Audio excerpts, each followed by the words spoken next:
Maaria Mozaffar is a visionary changemaker, an attorney, a legislative drafter, mediator, author, and speaker whose work centers on advancing equity, human dignity, and systemic change. Since the early 2000s, she is instrumental in turning high stakes conversations into meaningful legislation that uplifts and includes marginalized voices. Her work bridges personal empowerment with broader societal reform, offering solutions to seemingly unsolvable problems, especially where division and dehumanization dominate. Maria has led the charge on several landmark legislative victories.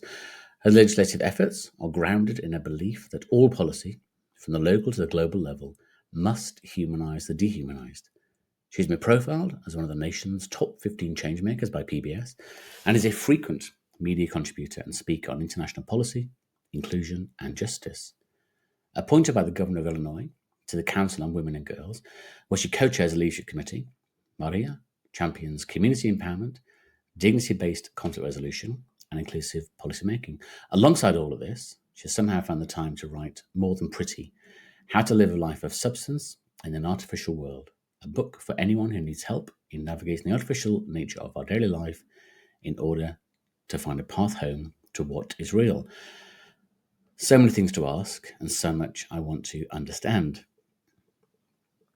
I'm super glad to welcome you today. Thank you so much for joining us from Chicago, a city I know well. I'm in London, so we have a lot in common already, and we've talked a little bit before we start. But I just wanted to really start with some of your early inspirations. So I just wonder, what was life like as a teenager? What role do you think your formative years had in guiding you on the path you're on today? Yeah, my formative years were in an environment surrounded by a lot of ethnicities, Mhm. nationalities, and races. I grew up in the Middle East as a Pakistani American in Kuwait, and my whole world um, and experiences were based on commonalities and understanding that we are very much the same. And so I always had that world view that there's so many different amazing cultures and different things that we can learn about, and Mhm. that makes life rich. And so I think uh, my inspiration consistently takes me back to um, dispelling any stereotypes that mischaracterize anybody. So when you came to the US to do your study, to go to college, etc., what were the biggest differences you found from coming from a very diverse, very mixed, hopefully very accepting culture to coming to the US? Whereabouts did you go to university? In Chicago, in Illinois, University of Okay. Illinois. Yeah. Okay. So, no, that's a really good question because I actually had 2 stops in the States. Mhm. During the Gulf War in 1990, I was actually on summer vacation here, dropping my brother off at college, and Kuwait was invaded on August 2nd, 1990. And so I actually ended up extending my stay here Mm. because, as an American, I could. And so I was staying here for a year and a half, almost 2 years till Kuwait was liberated and the war zone was clear. And then we went back. So I had a really good introduction to just how a child grows up in public school here, and it was Yeah. it was very, very different. And what I found fascinating is that it was more segregated and more divisive than I had ever anticipated, right? Because the United States has this reputation. We have this reputation of being very welcoming and being a melting pot and welcoming everybody. But I will tell you what struck out to me just as a teenager coming from, a school where there was a lot of nationalities and ethnicities. What was Mhm. striking to me is simply the cafeteria, the public school cafeteria, because you will have a white table, a black table, a Latino table. it was fascinating to me and also kind of unsettling because I did not understand how people were separating. Now, at that time, children are only experiencing what they experience at home and what their reality is, right? So they're self-segregating. So that was just such an interesting thing for me to notice, that what kind of conversations and environments is being built up in homes where children so young are self-segregating. Of course they're in classes together. We were in classes together and I was friends with everybody because that was basically my normal upbringing. So it was easy for me to interact with everybody and engage with everybody, and I wanted to. But then they would sit in classes with each other, but when it came to the lunch tables, then they would, be with people that look like them. And I thought it was very demonstrative and interesting. And I think that it also drives me in my curriculum work to basically create curriculums and encourage curriculums by mandate to encourage individuals to know about each other and each other's cultures, because it starts that young. I think it starts that young, the messages we give our children.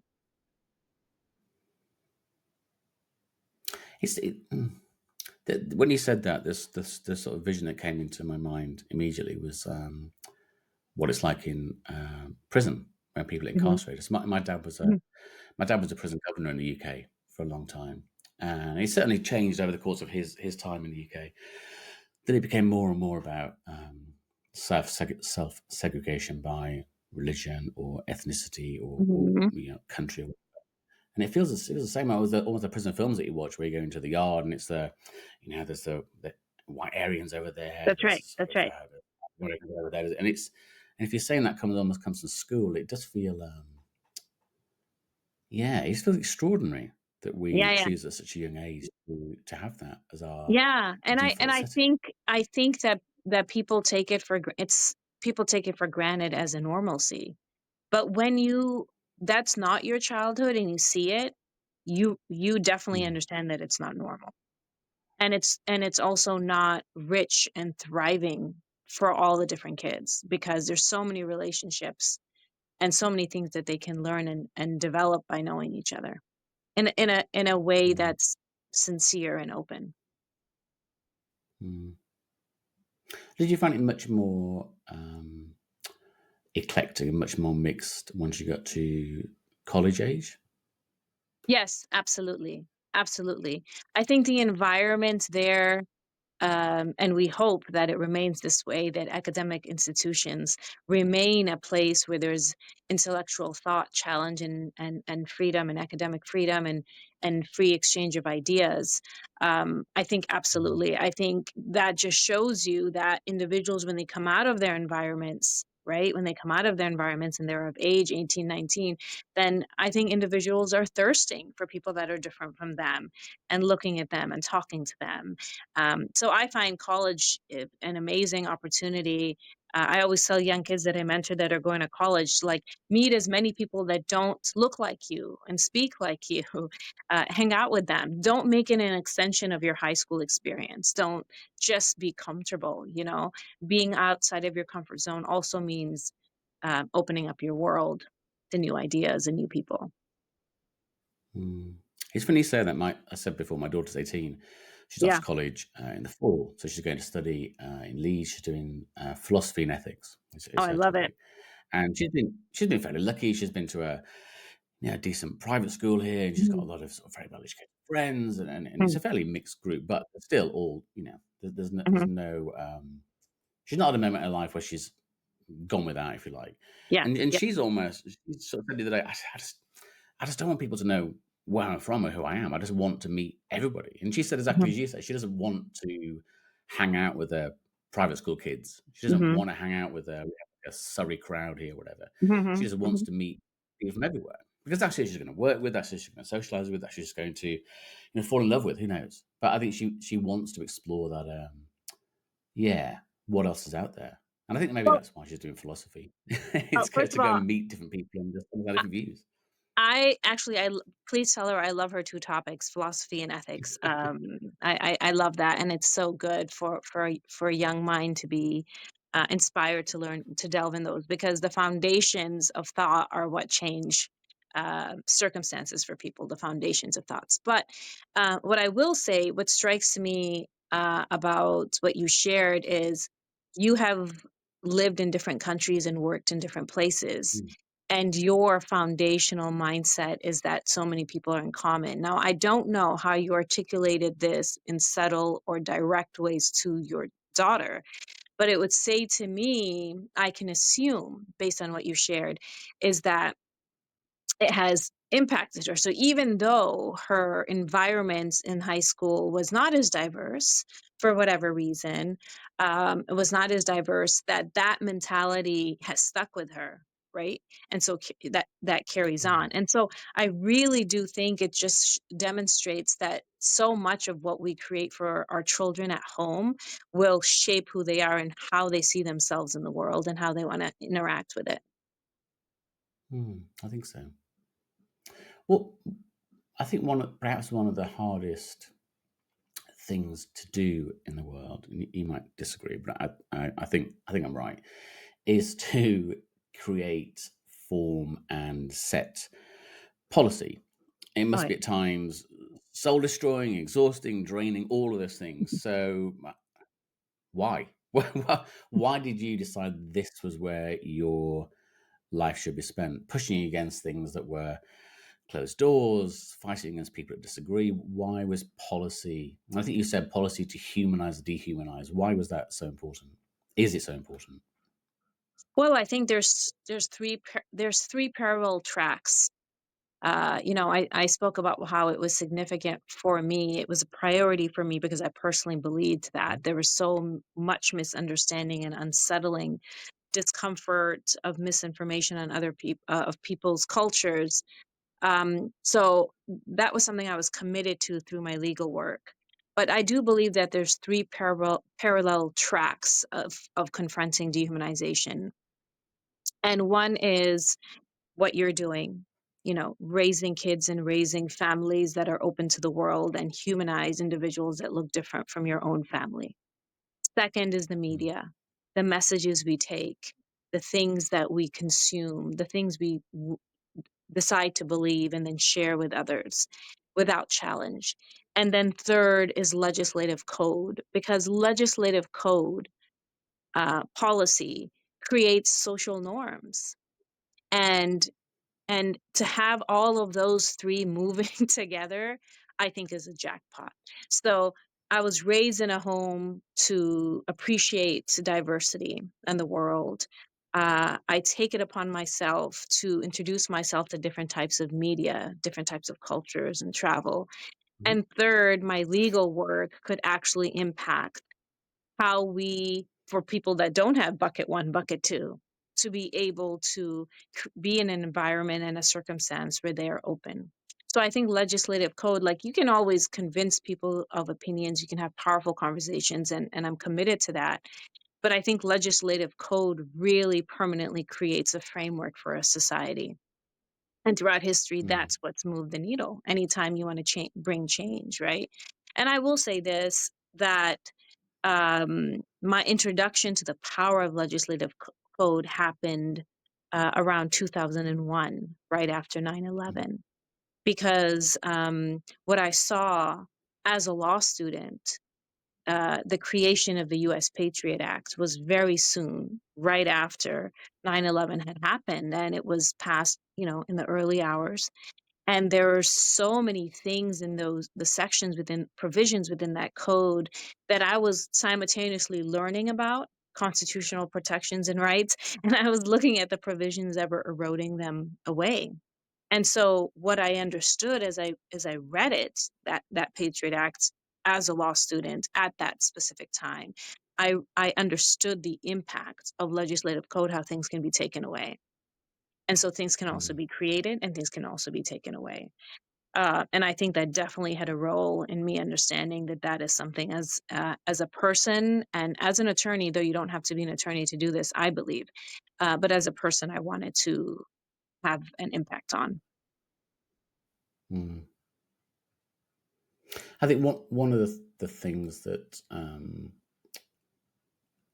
guess has been very apparent over the last 8 to 10 months since the presidency in the US changed to being President Trump and his executive Mhm. power, and having a Supreme Court that is sort of 6-3 Republican against Democrats, if that's how you want to define it, it it feels that there's more political influence now over legislation and the judiciary than there perhaps has been previously.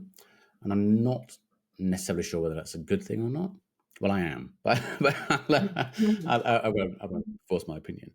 I just wonder, Mhm. how does it feel in the US now in terms of,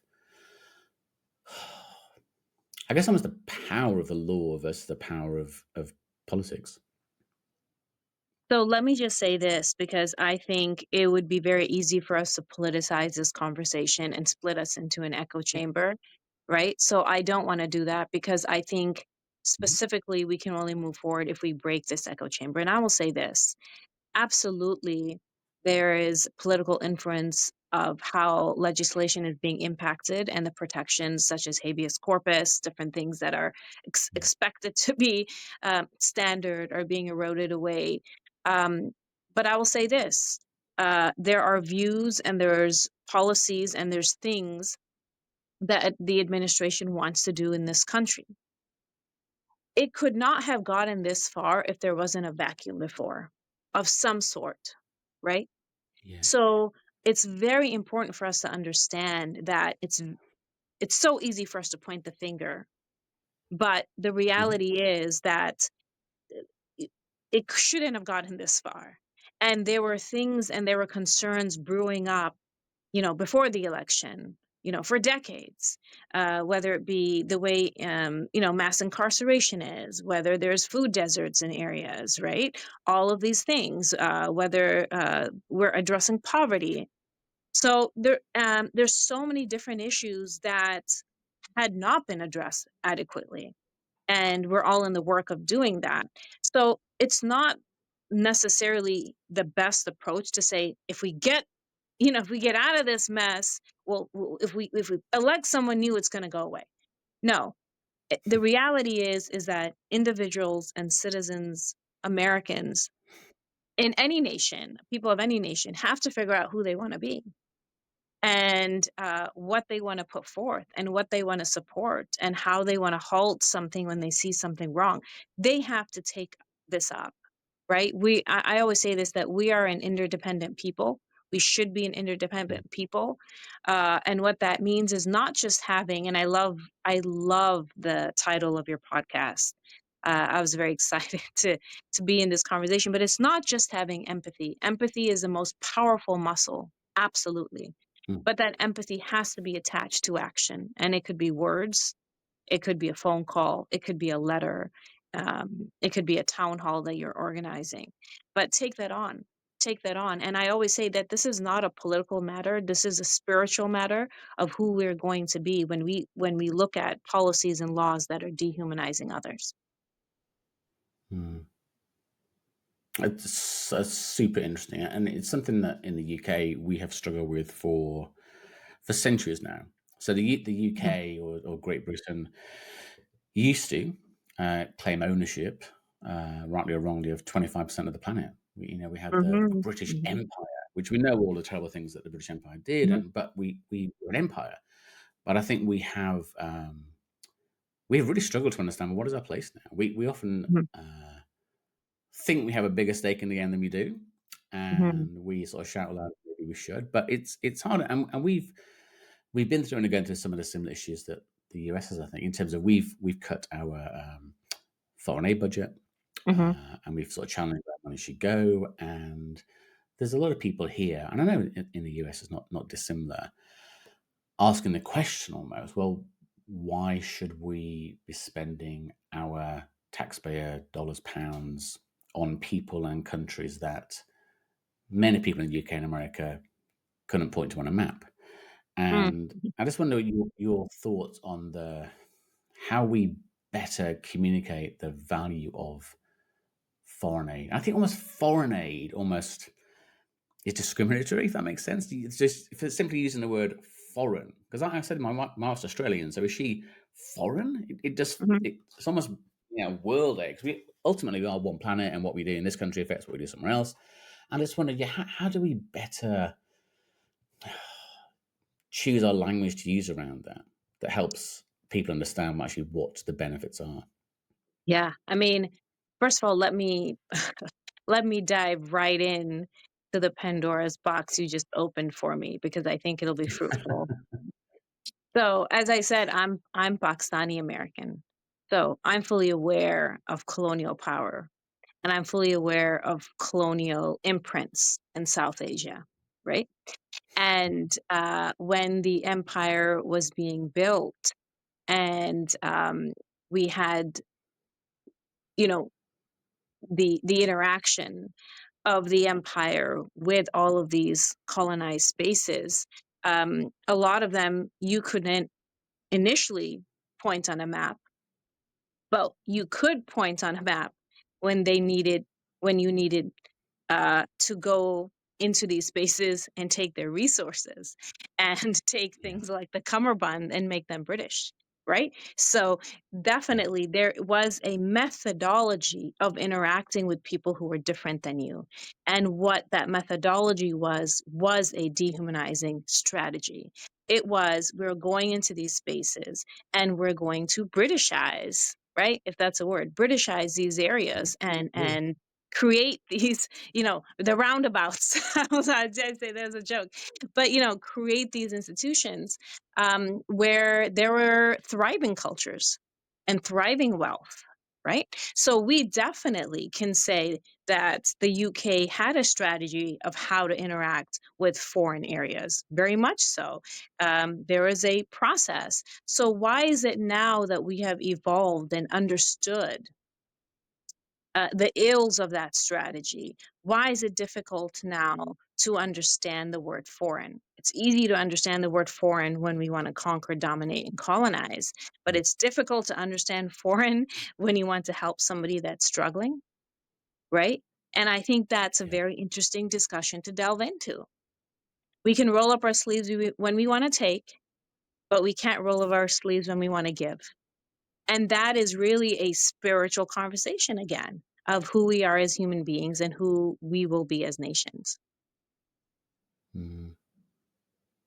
So I think one of the words that was thrown around at the time, certainly from the UK, Britain, was we were going into countries to civilize them. Mhm. And in a similar way that we had missionaries, I guess, that would go in and instill their beliefs because we knew, not believe, we knew that our way was better. But better than what, we didn't really know, but we just knew it was better. So if we can Mhm. civilize people, and then that's going to in things much more differently. But you also do have very, very wealthy countries for various reasons. The UK is very wealthy. The US is extremely wealthy. And how do we understand what the role of the US is in the world today? And a couple of examples that I wanted to just throw in to make it relevant. So the US sort of threatened to step away from NATO unless other countries spent lots more money on military. So we're in a place now where I think the UK is going to spend 5% of GDP on military in the future. Mhm. Money that I Mhm. think could be used elsewhere. Mhm. Where will most of the weapons be bought from? From the US. The US is involved to one degree or another in the conflict in the Middle East in terms of Mhm. Israel Palestine. It's Mhm. involved in the Russia Ukraine Mhm. conflict. Should they be involved? Should they step back and say they're not our countries, we shouldn't be involved? Or the world still, a lot of the world complains about the US, but just to look at the US to somehow broker peace, if that's the right word, or to try and create a solution or a remedy to these things. So what? And it's an incredibly big question. So I do apologize a little bit, but what on earth is the role of the US as the world's most powerful nation today? I'm going to go back before I answer this Mhm. question because I'm going to tie it back for you. I'm going to tie it back for both of us. One thing that you said about the statement about the UK going into different areas because they felt that they were going to civilize different Mhm. areas. Um, I just want to say, places where the Taj Mahal was made doesn't need to be civilized, right? We know that. So, Yes. right there's brilliance there, quite civilized kings and royalty. But again, that was misinformation and exploitation, incorrect assessments, and then continued fabrications and false narratives at that time. Now we don't have that excuse with social media and being digitally connected. Yeah. So we can never think that somebody is less civilized. Now, when we bring it back to your question, and it's a huge question, and it would be silly to simplify it, but I'm going to try my best. I would say that a civilized nation understands uh, what it doesn't know, and understands the civilizations that have lasted for centuries around the world, and understands its place in it and what it can learn from it. I think if there has been immense wealth and power in a specific time in your nation, then your nation can only learn from the riches around the world, right? So we learn from the Mhm. riches around the world. We learn from the expertise, the academics, the scholars that have been living in different countries, and invite them to learn about how we can improve, right? The same um, understanding that you had stated about colonialism and the mindset of let's civilize other people can be seen when you think that other countries need to be Americanized, right? If you feel other Yeah. countries and cultures need to be Americanized, then you're basically in the same spot, and there's no reason for us to be there because we have such a resource of information of what the world actually is. Mm. And so that wealth should be used to cultivate global understanding within our nation for our children. So they understand what kids in China are like, what kids in Sri Lanka are like, the way kids study in India, the way kids study in the Middle East. Look at the commonalities, because your wealth and power should be able to uplift everybody together. But most importantly, you have to be able to dissolve or absolve yourself from any delusion of superiority. Because if you don't do that, you're going to realize that you're traveling alone and you don't know the world. Specifically about the question about the Middle East uh, and Gaza, right? So I always bring back the policies that we see right now in Mhm. Gaza, including the ICE raids, including hate crimes on US soil. All three of them stem from the same bucket, and that's dehumanization. Any policy Yeah. that treats others less than human for political gain or political expediency or for political rhetoric strips away our nation's humanity. And so, if you're a powerful, wealthy nation, as the US is, as we are, then our job is to reaffirm humanity because we have the ability to. We have the ability to, right? We cannot have policies that further perpetuate dehumanization that can be misused and replicated in countries that are suffering with inner civil war or poverty. And so I say this, being a person of faith, I don't believe that any government, any nation, and any human being has a right to think that one human is less than the other. We just don't have that right. We cannot treat people like this. So to make it very simple about who's right and who's wrong is actually the wrong road to take when you're talking about Mm. issues like Gaza, because this is about starving children. I always say this: it's don't get caught in the who's right and wrong and who's to blame, because I promise you that um, if you see your children being crushed under buildings, you will not want to know who's at fault. You will get your three friends that are standing next to you, no matter who the kids are under that. And if it's your kids, you will say, help me lift this, get this off their Yeah. bodies. So we have to consistently go back to these things. And whether it be within Tel Aviv, whether it be within Gaza, whether it be in New York, Chicago, or London, every child has a right, a divine right to be protected. And so I think having policies that humanize domestically and abroad are critical. Removing Mm. the delusion of superiority by bringing global citizenship curriculums within our classrooms to teach kids about history and teach kids about the world, and connecting with the world in a way that demonstrates what egalitarianism as far as multicultural living actually means, because that is how the US has thrived. The US has thrived by the expertise of so many different people that have contributed to this nation, right? We can't forget Absolutely. that or deny that. And I would say even in the UK, I've seen the hate crimes that are rising in Ireland. I've seen the hate crimes in Australia. I've seen the hate crimes in UK. There is a wave of ethnocentric sentiment coupled with ethnocentric legislations you've probably seen in Hungary and Poland that Yeah. are couched in immigration. But this all comes from the delusion that we are one is superior, the delusion that we're not more alike than we are. We actually are. We have commonalities, and that there's so much to learn from these thriving cultures. So I tried to answer the question, the heavy question you said, No, you it disturbed was, me.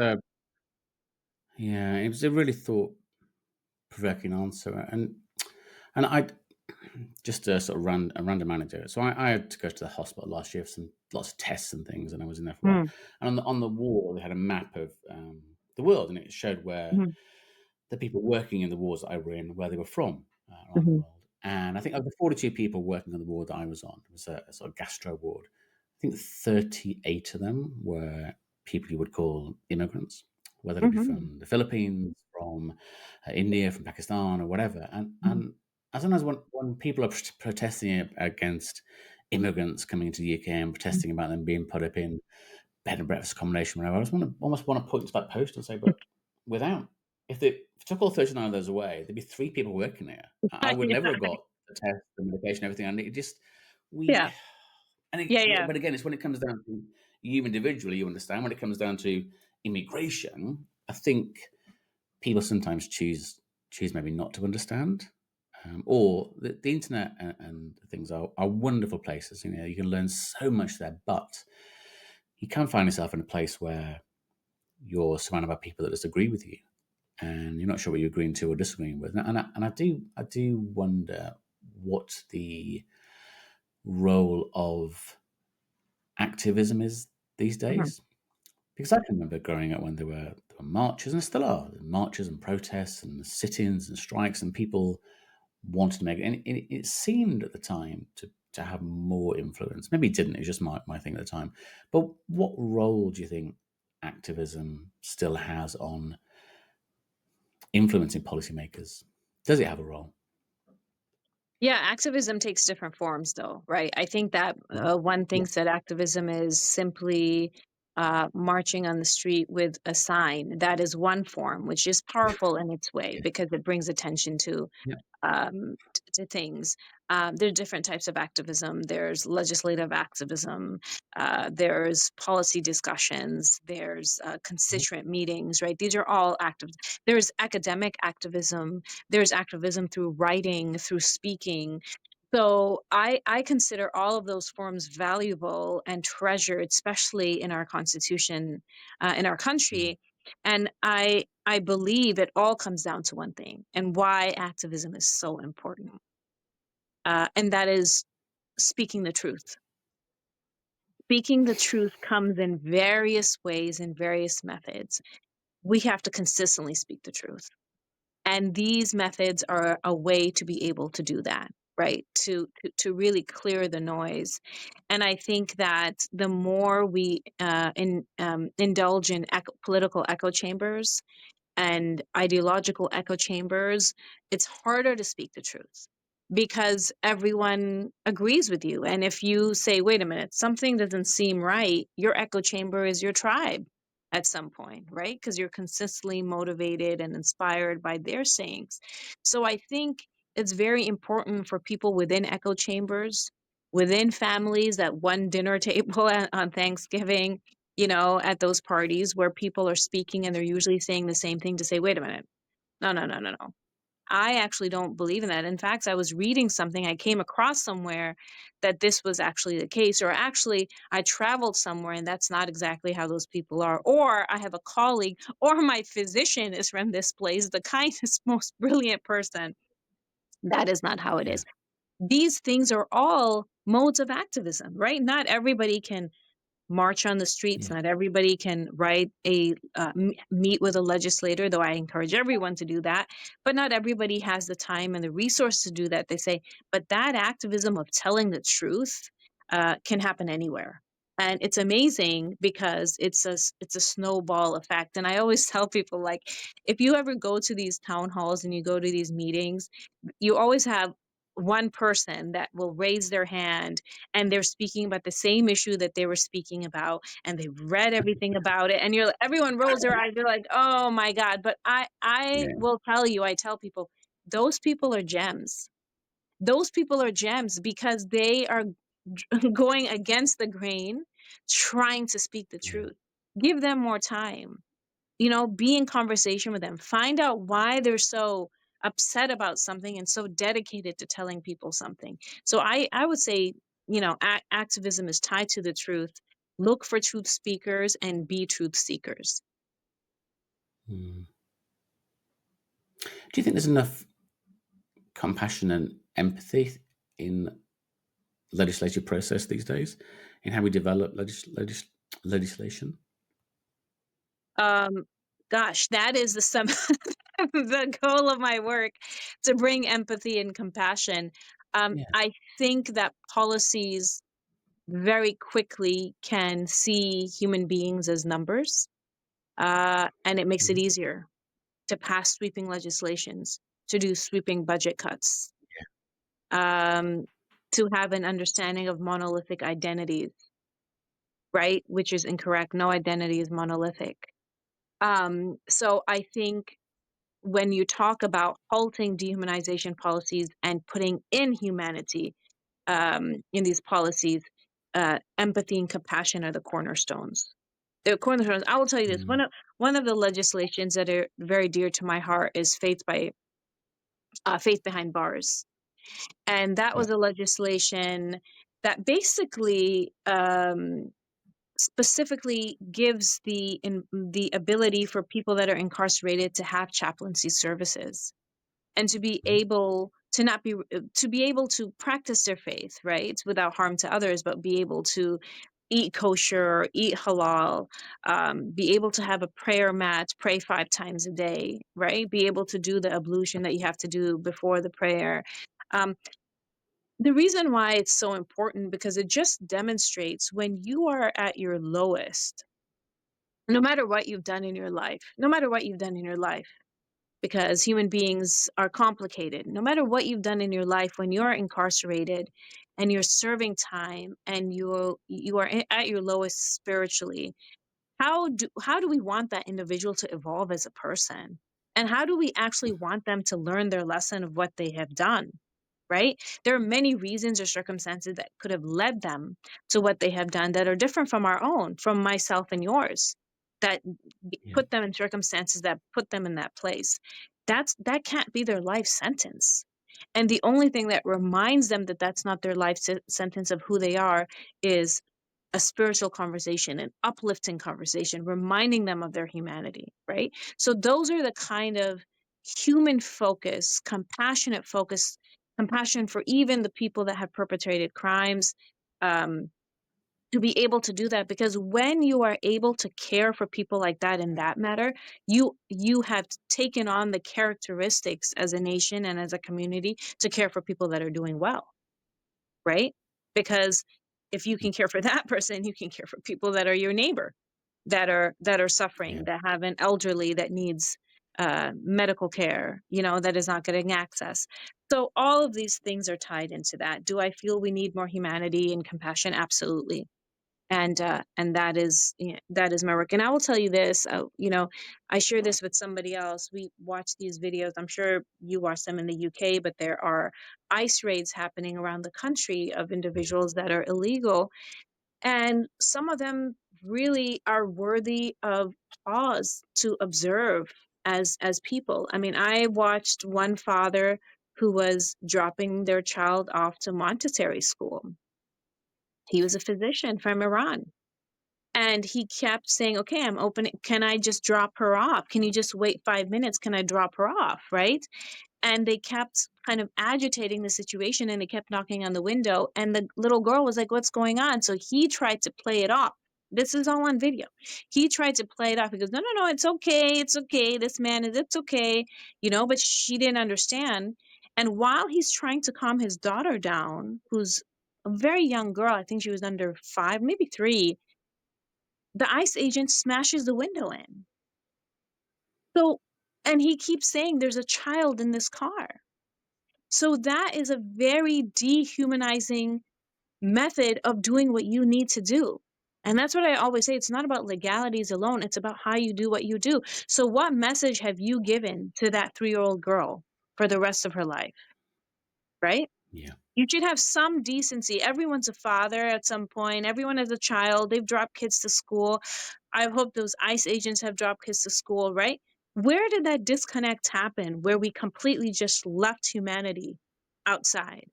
So if you don't have humanity in your policies and it's all about we're right, we're right, we're right, at some point it's going to hit a wall because you cannot implement proper policy if you don't understand humans, because that's who you're creating them for, right?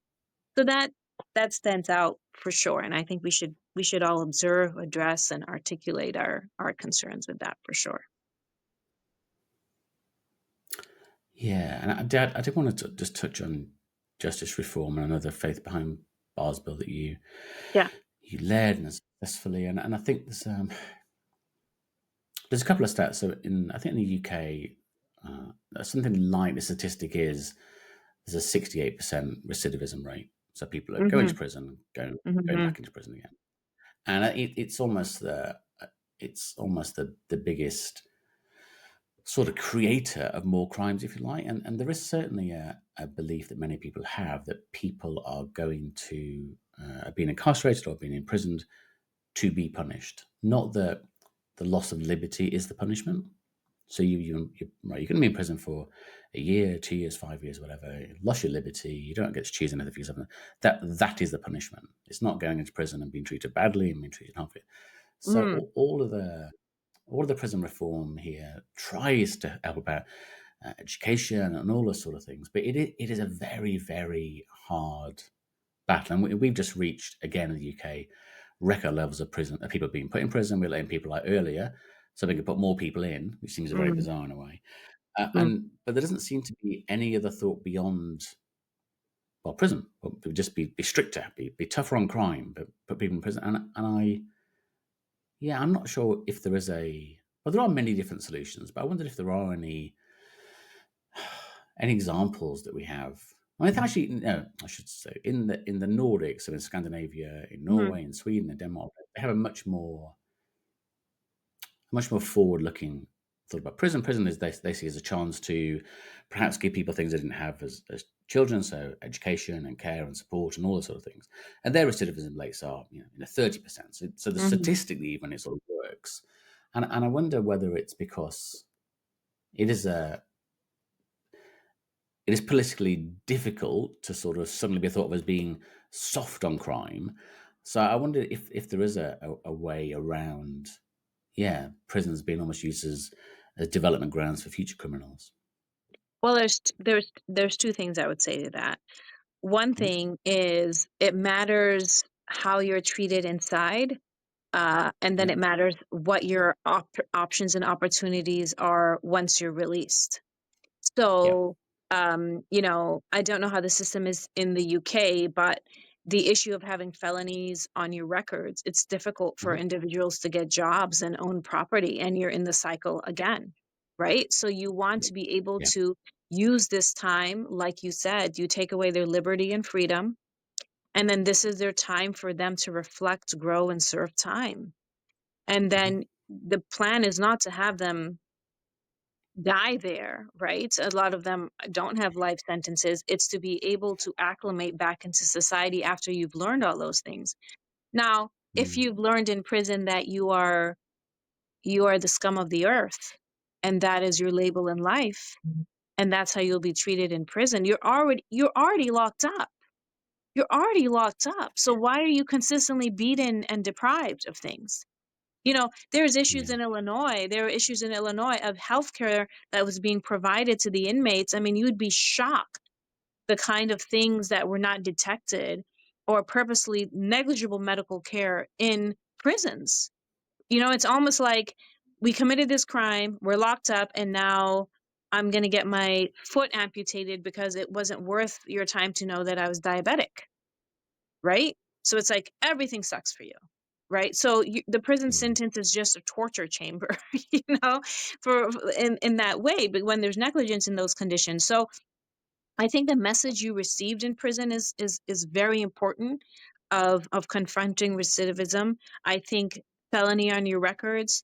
There are great programs in Illinois that help individuals come back and get jobs again to be able to Mhm. transition. I think those need to be encouraged as a policy. This will 100% um, increase the individuals coming back to society as healthy, thriving individuals. I have worked with individuals that have served multiple years. And they have been such allies and partners in figuring out policy of how to address those concerns because they know how it feels. And then they become mentors to young kids on the streets and can recognize this is where it goes this way. This is where this child can go this way versus this way. They'll be impacting truancy. They'll be impacting after school programs, they'll be helping because they know how people can get misguided based on specific circumstances and the environment you're in, which Yeah. is always tied to poverty. Always tied to poverty. It's not tied to anything else. So I think that is very, very, very critical when you talk about recidivism is the message you're sending them there, like, and then what you're preparing for them when they come out, when people come out. 100%. And tied to that, one of the things you talked about, and you talk about in your book as well, I want to come into in a Yeah. second, but talking about living lives of substance and impact, which I think is Mhm. absolutely worthy aspiration. And I wondered whether our desire for more and more of what we believe we should have in terms of material wealth, etc., does that make living a life of substance more difficult? So I'll say this. I Hmm. think money makes money, the more money you have, Hmm. and the more comfort you have opens up to who you are as a person. So if you have a lot of money, you can either be the generous person you are, or you, okay, the generous person you are that wants to see the world and help the world, or you could have a lot of money and never have enough and feel like you're always competing and never satisfied, which means you're consumed with the self versus consumed with others. That's critical. When Yeah. you're a person of substance and you're trying to live a life of substance, and this is for everyone, nobody is born this is why I always say this in the book, is that we have to make a point and a intentional decision to become people of substance. Hmm. We are dedicating ourselves to be able to thrive in an environment and use the resources given to us to be able to understand that we are an extension of the world and not just ourselves, right? I will say this, it is not um, an individual's fault completely when they fall into this trap because the consumer different driven industries are created on creating a message of insecurity and manipulating that message of insecurity even when you're a child. And digital media and social media has now partner up with this to make you feel like you're not enough, you're less. I mean, I will tell you, you sit down with a 5-year-old or a 10-year-old or 14-year-old and you look at the stuff that is being served on their social media. You have to deliberately guide that child to choose better because there are stuff in there that will show amazing places and these beautiful cars and these this amazing dress and this, and suddenly the child feels like they're not enough. They don't have enough. They're not enough. And so it starts very early. So the marketing strategy of products um, that say that this will enrich your life or this values you is not the marketing strategy. The marketing strategy that has worked, unfortunately, is you're not enough and you need this to be more. Right. And so that strips away at that goal that we have of becoming people of substance. And I think that understanding what is distracting you, understanding Mhm. what is not serving you, understanding what is actually harming you is critical. And they come in form of products, they come in form of media messages. And, as young as, I don't know how you feel about this in the UK, but for us, when a child is born, they become a consumer immediately. I mean, the companies start Absolutely. targeting them immediately. You know, Yeah. it's like, try this this learning device, try this. I mean, it's like almost like the child is not a child, the child is a consumer. So Yeah. we have to really understand, again, bringing that compassion and bringing that empathy and understanding, like, what do people really, really need? Look, if you look at the highest rates of social anxiety pills that are being rolled out, and you can check this with any psychiatric journals, they've done studies on this around the world. It is the ages of 10 to 17. There's been an increase. You speak to your friends that are pediatricians. There's been increase in antidepressants, Yeah. increase in depression, isolation, suicidal tendencies for these young kids. What has changed with these kids? They have a device in their hand and they're learning a lot of message. They're interacting in a different way. And so these messages are creeping in various ways, and they strip away at the substance of a human being. So I do think that building a life of substance in a world that tells you that you need more and more, it's challenging. But if the parents take that on for their children, and that the Mm. individuals take it on and understand that they are being played, that they're being played, um, then we wake up to this. And I think there's no issue of being successful and making a lot of money. It's, what are you going to Yeah. do with it? What are you going to do with it? Are you going to then trap other people to help you make more money? So we have to have those personal discussions with ourselves in those quiet times to really identify how we are living a quality life and becoming quality people and living lives of substance. Mm. I do think the device thing is something we could talk about for hours. So when I was growing up, there was no smartphones. Yeah. There was no internet. I know if people listening, yes, there was a time before there was before the internet. You used to go to the library, you used to get a book out, and that was it. And so my points of comparison then were my next door neighbour. Wow, gosh, I like his trainers, or something I'd see on television.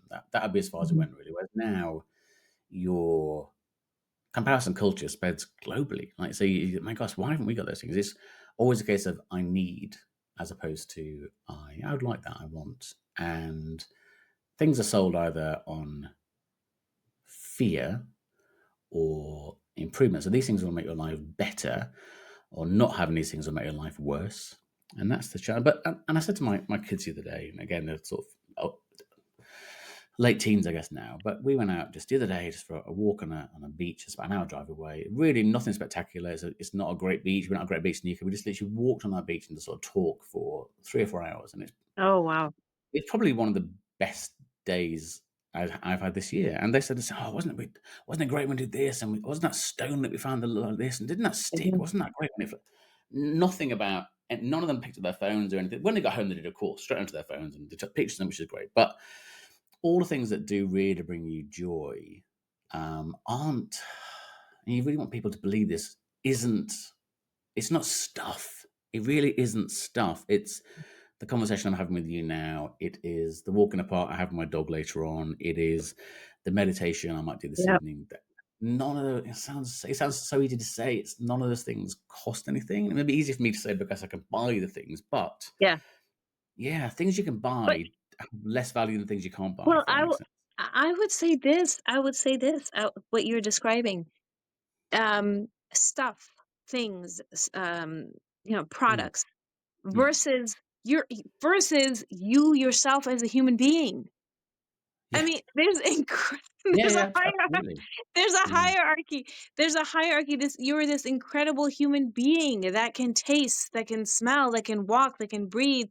What or if you have, um some impairments, you have your other senses, hopefully, but you're Yeah. this incredible human being, and you're wasting it based on things and consuming about things, you know, selling things that you don't need, and making other people money versus going on the ocean and walking by the ocean and realizing how small it is. Yeah. And I was telling somebody else this on a podcast. We had this conversation. They said, what do you do to relax? I said, when you're stressed, I said, I'd go out for a walk, and then I look at the flowers. I love flowers, the gorgeousness of the flowers that humans cannot make. And then I look at trees and I think about how this tree has been here and seen tons of people, hundreds and hundreds of people walk by it and been like, another person with a bunch of thoughts. There you go. Oh, you think your issues are big. I'm just thinking what the tree is probably thinking. It's like just these marvelous things that cannot be bought or created. Humans have the ability to experience that, and it reminds you of your humanity. Mm. It reminds you how incredibly powerful we are. So if we could actually take our personality and guide it towards something amazing and powerful and be impactful, I mean, you want that for everybody. Absolutely. It's a high, It right? is. It's a high with its challenges, with its emotions, all of these things that you're learning and you're growing and you're evolving. It's amazing. It's an all-encompassing experience being human. Yeah. Somebody said something not dissimilar to me the other day, and it was, I'm trying to paraphrase it. And we were talking about how do you keep a relationship fresh with a partner you've been with sort of 20, 30 years or whatever. And this lady sort of said, look, when you next time your partner walks through the door, just remember nobody has ever seen your partner in that millisecond in that way ever in history. You're literally seeing something, whether it be a tree or Except whatever. you. Yeah, yeah, yeah. You're seeing that thing, that item, that person, whatever, in a way that nobody else has ever seen. And you're never going to see it again either. Literally, that millisecond, you're That's never, beautiful. ever going to have. You can try and recreate it, whatever. You're never, ever going to have that again. Just think how amazing that is. Yeah, You're that's never, ever going beautiful. to see that flower moving that way or the sea moving that way ever again. Ever. And it's just, oh. I Or I love can that. buy that new. I can buy that new coat or the new pair of shoes. It just the thing, the I comparison is love so yeah. Yeah, I mean, yeah, it's the same thing, right? It's like when you lose someone, I'm sure you've lost loved ones. yeah, You have yeah, those moments. You have those yeah, moments. I lost my father, and I will tell you, the things that come back to me have nothing to do with what he had bought me. It had no, him, the memories that sit with me are, you know, just him sitting there, or him walking through the door after work, or him at yeah, breakfast and asking me a question. Like, those are the memories of life I have of his life I have of him. So if just imagine the person living with you, if they could see you living a thriving life, that will be yeah. their memory of you. Incredible. It is. I've taken Yeah. a lot of your time. But I did really want to ask just two more quick questions, if that's okay. Yeah, that's fine. And I'm a they're not little necessarily quick low on ones. battery, but Okay. I can, yeah, Okay. speak quickly. So one of which we talked a lot about the incredible beauty and power of humanity and nature and life in general. Almost the other end of that is maybe what we're seeing an incredible amount of in the moment is AI and generalized AI and Mm. all the different AIs that we're sort of starting to see. Do you think we'll come to a point where the only sensible, it doesn't matter where you are, the only sensible leadership we can have will be from a super intelligent AI? No, because you cannot have a soulless leadership, and you cannot have leadership without human compassion. If logic and technical brilliance and the ability to think very quickly and look through material very quickly and recreate and replicate very quickly was going to solve humanity's problems, uh, then it would be void of any emotion or or real, like, human connection. And I think that's what brings good decisions. like we had said earlier, you cannot make policy without understanding humans, because that's what policy is made for. AI can't understand humans.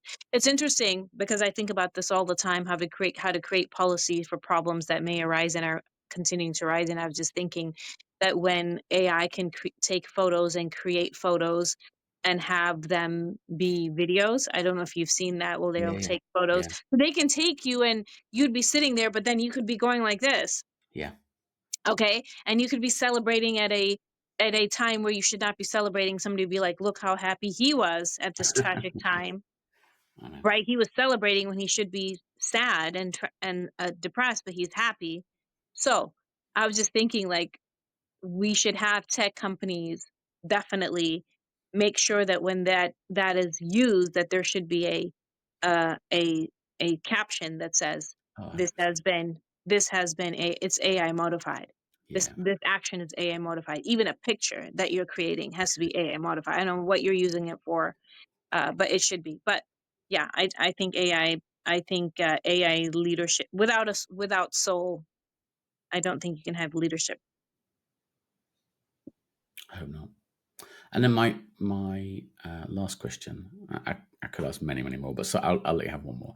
My last question would be: so what's next for you? Is that another book? Do you do more legislation? Do you? 'Cause you seem to do so many things. Well, two questions really. So first of all, how do you nourish and protect your own mental well-being? Because it's hard. What you do is hard, and thank you, but it is hard.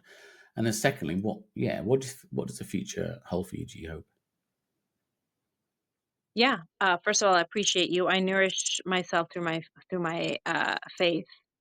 I remind myself that we all have a task, and I remind myself that I am small, and I want to be used usefully. I want to be used for good. So I don't want to waste any moment to do that. I also value the relationships I'm in, so I value my family. So that is the nourishment. And I would say, as far as what's next for me, I continue to do legislation. So there will be legislation coming out. And uh, right now, the priority and the parallel mission is to share this message of the significance of halting dehumanization and policy. I think it's the most important conversation in our world as we see ethnocentric legislation sweeping across the globe, Yeah, and hate crimes rising in different parts of the world, and policies that are treating humans as subhuman. I think we have seen in legislative code in the past and decisions made by empires during conquest that have treated people as less than human, and yeah. we can walk right back. We can walk right back. So I think it's the most important discussion to have right now, and my mission is to have it, and wake people up so we can halt it, and have everyone become people of impact.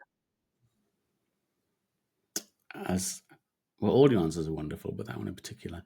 Thank you so much for giving your time Thank and your you. thoughts. And yeah, it just fascinating. And I want to Really thank fascinating. you. I want to Definitely. thank you. I want to thank you because, especially, I knew that with the title of your podcast, but I don't, please don't underestimate the power and the time and the energy and how it's going to impact you putting this out there, these types of conversations, and the other guests that you've had, because there are tons of resources and money being put behind messages that disempower individuals, that remove their substance, that remove their humanity, that are quick Mm. bites. And for you to have thoughtful, longer conversations that bring back empathy and humanity, please continue to do that. I understand the Oh, impacts of of one course. person. I understand the impacts of one person. Throughout history, we haven't had movements if it wasn't for individuals. I mean, throughout history, we've Mm. seen individuals create nations by being one person, one person. So if that one person is listening to different things, you are impacting so greatly. So I want to thank you for that.